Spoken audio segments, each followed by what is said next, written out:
jer andre, der har betalt dyre domme for at komme ind og se det her show. Og hvis I ikke har betalt endnu, så går Claus lige rundt og samler ind. Det koster 500 kroner per næse. Før en halv pris. Vi skal lige, hvad er det, man skal bruge, når man tryller? Hallo, hvem sagde det? Mig. Kom lige herop, så skal vi nemlig lige bruge dig. Fordi hvis du nu hjælper mig med at trylle, kan du det? Ja. Så hvis du stiller dig her foran, så kan alle børn se det. Det der gælder om, det er... Hej, lille hund. Er det din lille søster? Skal vi trylle hende væk? Ja. I gang med den, ikke også? Ja, det var godt. Kender det. Vi tryller den dag. Hvis du nu går den her tryllestav, så holder du godt fast i den. Godt, og så går jeg lige herover, og så tager jeg... Hallo.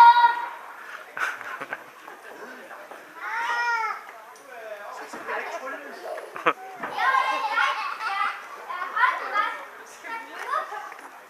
Nej, men altså, det virkede lige før, det så I ikke også. Nå, så finder vi noget andet. Så skal du bare se, vi har en gudskelov en her. Og den er lidt større.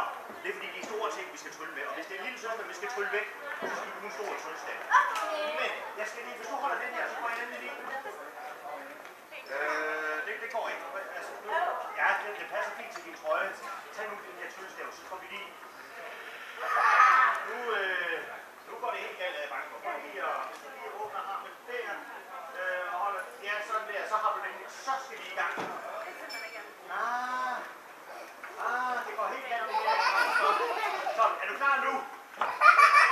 Vi skal altså have det jo. Ja, sådan. Så er vi. Nu bliver det jo de helt små her tryllestav. Det går jo ikke rigtigt. Skal jeg lige hjælpe lidt af med den her? Skal vi ikke lige... Stephanie, skal vi ikke lige give Stephanie en hånd, fordi hun skal lige hjælpe mig lidt endnu? Prøv at kigge, Stephanie.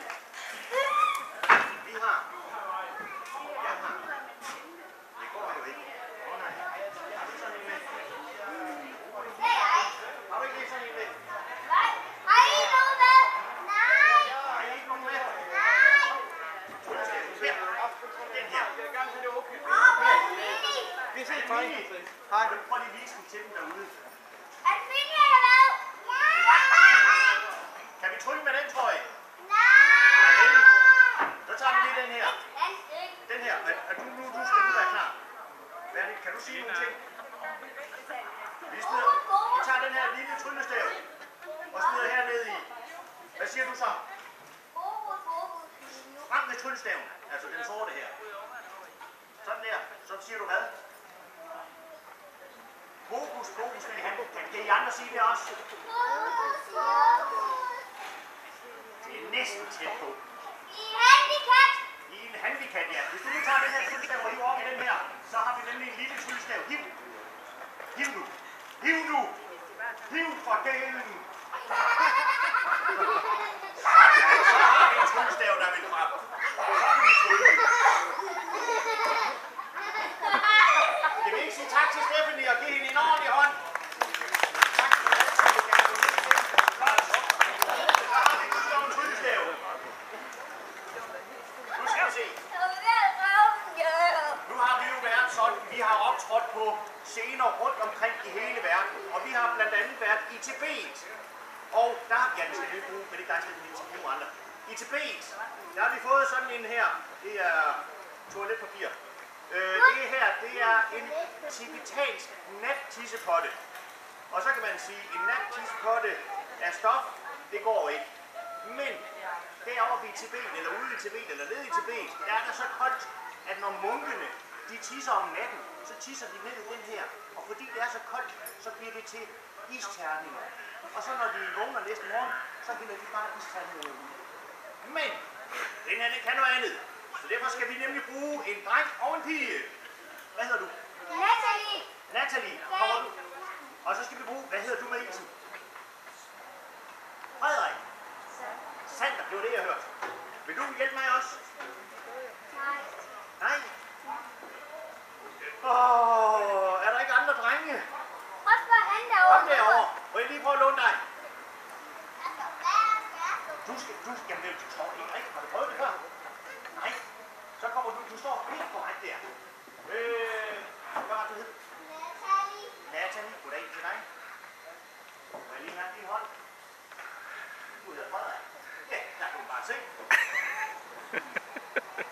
tryllenummer, jeg kender. Den her, den er rød. Den her, den er... Gul. Sådan, der har vi. Og den her, den er tom. Det er vi enige om. Der er ikke noget i den. Nu tager du. Hvad farve har du? Du har den røde. Så putter du den her ned i. Put helt ned i. Ja, helt ned med. Og du har farve hvad? Gul. Så putter du den ned i. Tak. Altså, det er vi over på. Det er nemlig rigtigt. Kan du lige sige hus, hus? Robin. Hus, hus. Sådan. Så stikker du hånden ned i. Og så tager du en op. Bare den der, ja. Du stikker hånden ned i og tager en op. Mine damer og herrer, sådan gør man det. Du havde, da du startede, der var den så. Nu er den gul, og du havde den. Og nu er den rød. Hvad siger I så? Er det ikke noget af et nummer? De er godt nok nemme og taknemmelige, synes jeg. Men vi kan godt udvide nummeret lidt. Hvis du nu putter den ned i igen. Den der, du putter den der ned i. Så skal vi lige, hvor er vi hen, Robin? Vi skal lige have nogle trylleord. Kan du sige fokus, fokus? Ja, det er. Fokus, fokus, lille handkat. Kan I også sige det? Fokus, det siger jeg ikke. Sådan. Mine damer og herrer, så du stikke fingrene ned. Der er jo munke, der har tisset i den. Okay, du stikker fingrene ned i. Hvad farve havde du før? Gul. Ja. Er du rød eller gul? Er du gul? Mine damer og herrer, sådan gør man det. Så hænger de sammen, og der er stadigvæk ingenting ned i. Skal vi sige tak til Frederik og Natalie for hjælpen heroppe? Giv dem en stor hånd.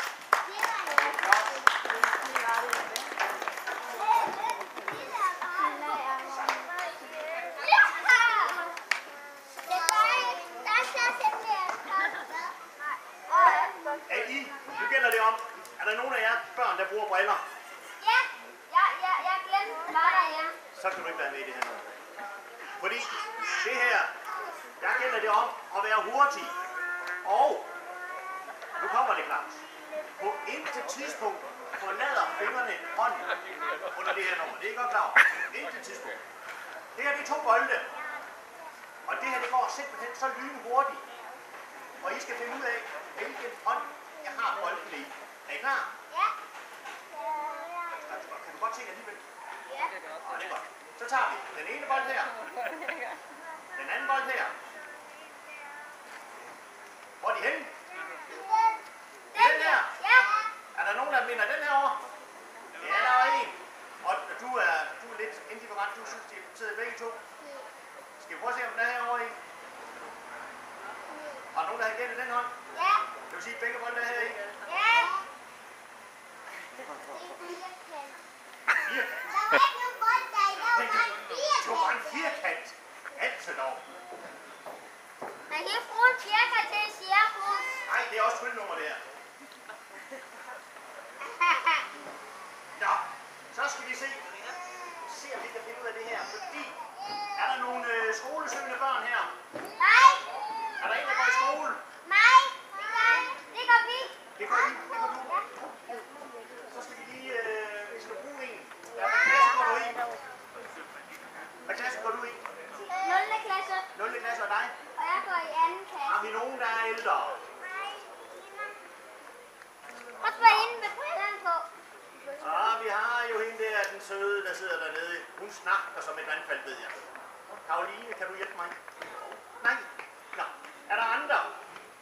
Så tager vi, er der nogen af de lidt større? Lilla trøje, hvor gammel er du? 9. Så må du gå mere end i 0. klasse, håber jeg. Husk nok. Vil du komme op og hjælpe mig? Fordi, ikke nok er det her et tryllenummer. Nicole, Det hun er hedder. samtidig. Hvad hedder hun? Nicole. Nicole, goddag. Skal vi ikke give Nicole en ordentlig hånd, fordi hun skal nemlig hjælpe os med det her tryllenummer. Og samtidig kan vi finde ud af, om de unge mennesker virkelig bruger hovedet til at tænke med, når de er i skolen, eller om de tænker med hånden. Tænker med hovedet. Ja, det tror jeg, det håber vi. Men, skal vi se her. Nu ved jeg godt, man må ikke sige sådan nogle ord, vel? Har du din far og mor med? Ja, det er kun hendes mor, der er oppe i Nicole. Ja, men nu kender jeg også lidt hende. Og hun kan garanteret godt huske, fordi hun er så gammel, at dengang hun gik i skole, der havde man sådan nogle tavler her. Det er sådan en kridttavle, hvor den er helt sort. Du må gerne kigge selvfølgelig, den er helt sort. Og så er der striber på her. Den brugte man i gamle dage når man skulle skrive. Er det ikke Det er Elinas, der som flere af jer, har der i kan munden? huske. I holder jer tilbage. Nu skal du se her. Prøv at vi kan få det til at virke. Er det Elinas, den der? Ja.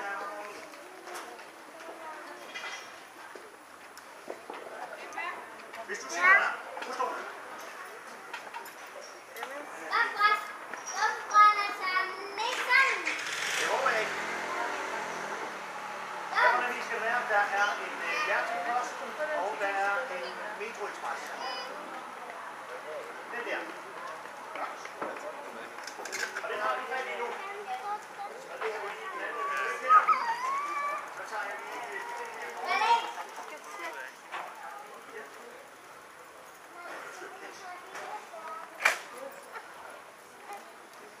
Vil nogen avisen?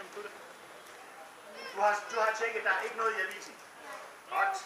Men hvor er Steffen? Tag lige ind her. Gå den ind her. Det, der skal ske nu, det er, at den er pakket godt ind. Så skal du sidde på den. Du skal numse den. Lige så stille. Sådan der. Så tager du det her stykke gris. Holder i din hånd. Og for at der ikke skal være snyd i det hele, så har vi sådan nogle tryllekort her. Vi kan gøre den på forskellige måder. Vi gør den på den her måde. På et eller andet tidspunkt, så skal du sige stop, og så trækker du det kort, og så viser du det til publikum. Jeg skal nok få omkring det. Du skal se det. Det er faktisk dig, der skal se det. Men du skal selvfølgelig gerne vise det til publikum, så de også kan se det. Er du klar? Ja. Og du siger bare til, det kan du starte. Stop. Der.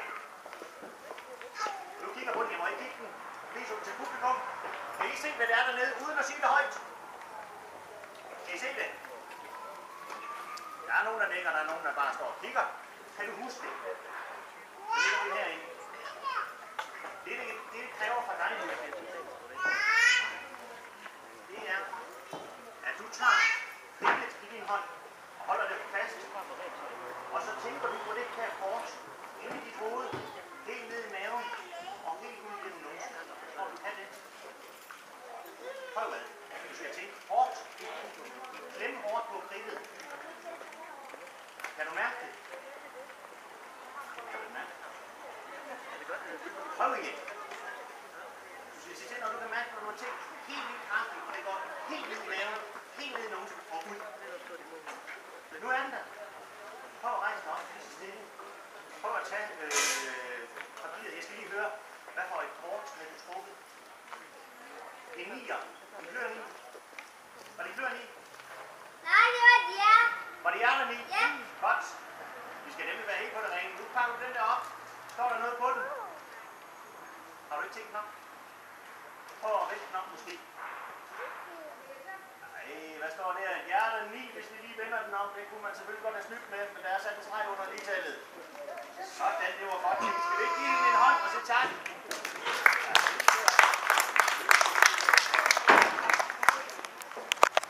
Nå, husk. Hvad skal vi så? Så skal vi have banan.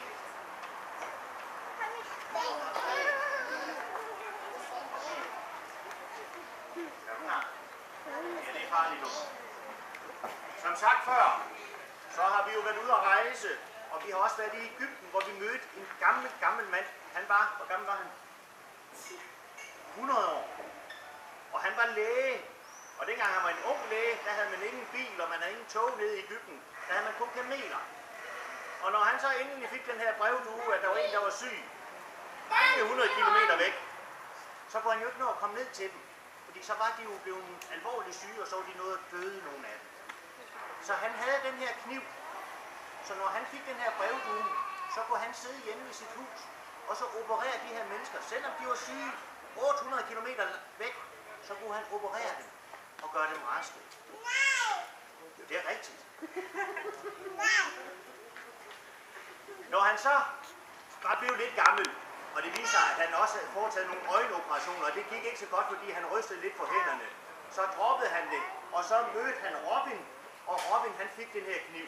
Nu vil Robin selvfølgelig ikke begynde at operere på jer. Robin er kun 3 år, men alligevel, så har han øvet sig, så han kan hugge den her banan over.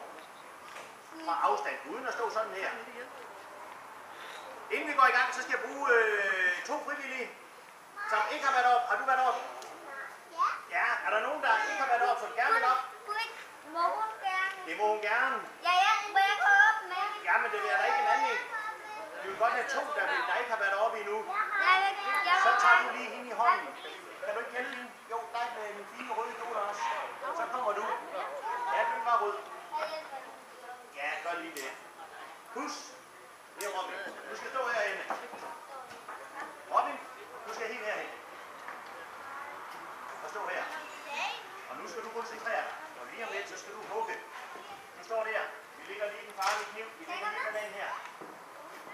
Hvad hedder du? Laura. Det var godt nok et. Ja, jeg hørte jeg også. Jeg skulle lige drille dig lidt. Aura. Det var tæt på. Hvis du lige stiller, jeg løfter dig lige her. Der. Og hvad hedder du? Natasha. Er du 2 år? Er du 3, Victor? Nej, hun er 3. Er hun 3? Så må du være sut. Nå, det finder vi hurtigt ud af. Hvad var det, du sagde med Natasha? Ja. Godt. Er der nogen af jer, I er ikke begyndt i skole endnu, vel? Så om I skriver med højre eller venstre hånd, det er fuldstændig lige meget, ikke også? Ja, så det er lige meget, hvilken arm, der eventuelt ryger. Er der nogen af forældrene, der er nervøse?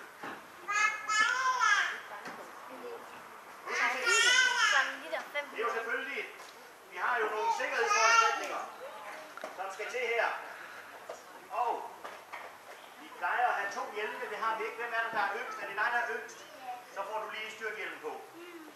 Sådan. Og vi har også... Jo, vi har Sørme. Vil du ikke have den på? Så bliver vi til Aura. Vi skal nemlig, det er noget med fagforening og sikkerhed og hvad ved jeg. Skal du have briller på? Skal du have de røde eller de grå? Det er sikkerhedsbriller. De røde her. Sådan der. Og sådan der. Så Robin, stiller du dig hen for en eller røde? Nu skal I se. I er så unge endnu, at I kan stadigvæk, selvom vi kommer til at skære din arm af, så kan du godt skrive med venstre hånd. Og det samme gælder med dig, så håber vi bare, at du er højre. Kan vi gøre det? Hvis du holder den der, og du holder den der. Det er ikke farligt på noget tidspunkt. Der sker ingenting.